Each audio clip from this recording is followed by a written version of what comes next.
हा कन्सल्टंट कसा असावा याच्याविषयी कबीरदासजी खूप छान लिहितात. साधू ऐसा चाहिए जैसा सूप सुभान, सार सार को कही रहे थोथा दी उडाय. त्याचा एक मराठी अनुवाद मी सांगतो. सूप बनवून उडवे कचरा उरेल धान्य निघतील खडे.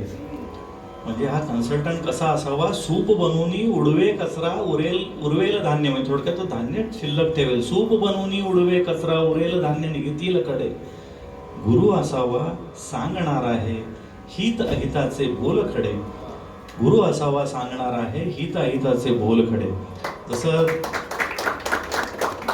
धान्यातले खडे कचरा पाखडण्यासाठी आपण सूप वापरलं जातं, तशाच प्रकारच्या साधूंची आजच्या काळातला आपण साधू विद्वान म्हणजे आपण सरळ सरळ कन्सल्टंटच यांना म्हणूयात. हा कन्सल्टंट सुद्धा असा पाहिजे की जो तुमच्या सिस्टीम मधले दोष जे आहेत ते बरोबर ओळखेल आणि तेवढेच फक्त बाहेर काढेल.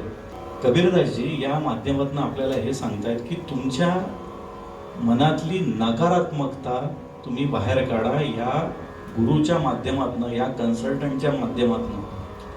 आता त्यावेळेला यांनी साधू गुरु हे शब्द जे वापरले ते आपण आजच्या काळात जसं आपलं ठरलंय कन्सल्टंट म्हणून घ्यायचं. आणि हे नकारात्मकता काढून तुम्ही पॉझिटिव्ह थॉट्सनी त्याला कन्वर्ट करा.